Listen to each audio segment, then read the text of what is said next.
What's changed in the last 5 years? The injuries have gotten more severe. You have players with better equipment. They're better equipped nowadays. They're hitting harder. They're hitting harder, but they feel that they're more invincible because the equipment they have is so good. They're increasing the impact. Gene, take a memo. Clueless on the NFL. Total NFL pro over here, and Mike McKee. Mike, jump in here and save me. Well, what happens to these guys when they come out of school? Doesn't somebody teach them finances? They get an enormous amount of money.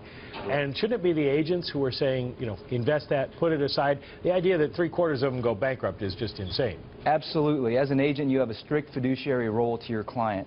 You need to be that watchdog for them, watching their back at all times, preventing them from entering into fraudulent transactions or bad investments. Now, we don't manage our clients' money. We align them with the right financial advisors to make sure that they're on the right financial course.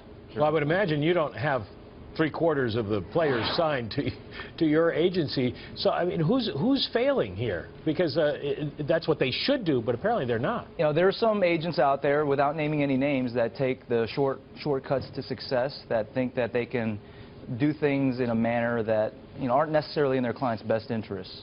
But, you know, we don't operate that way. To me, the distinction is the length of the career. To be polite, folks, it's a little bit different than the other sports. I mean, even jumping up to the National Hockey League, I get another 24 months of a big paycheck, don't I? That's correct.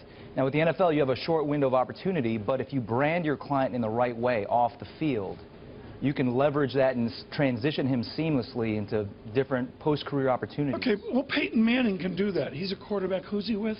Some team out in the Rocky Mountains. Some team in the Rocky Mountains. Not everybody's Peyton Manning. How do you brand the third-line left tackle for the Nashville? Does Nashville have a team? Help me here. Yes. Nashville. How do you... Well, you know, there are obviously different varying levels of branding and opportunities that you're going to have access to as an NFL player. But if you have a client who's a starter, the NFL career gives you a platform. You know, whether it's in finance, whether it's in broadcasting, you can leverage that.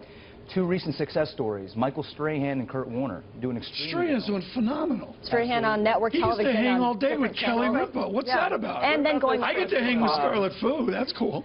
What about, you know, this season we saw a couple players having IPOs and offering shares of their future earnings. Is that something you would recommend to your clients? Is that just a fluke? Is that just something we'll never see again? It was Fantex with the IPO with Arian Foster. Now, someone asked me about that before. He plays the most difficult position to play in the NFL in terms of injuries.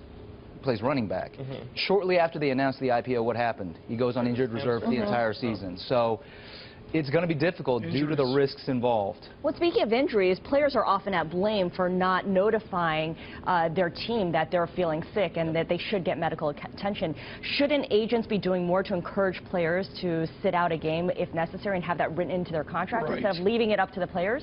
You have a role as an agent to advise them to make the right decisions, with their career being the first and foremost priority. Now, the NFL is... Over their health, too.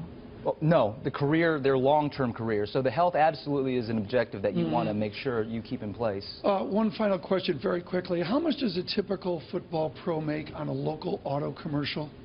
We're in the, come on down to, you know, Toyota, whatever. You know, on Route 43. Do they make a lot of money on those? I think it's more of a barter system in those situations where the dealership will give them a car to use for the next 2 years. They'll continue to give them free models in exchange for an autograph signing or an appearance. Great. You can represent me. I thank Bentley. Eugene Lee, thank you so much.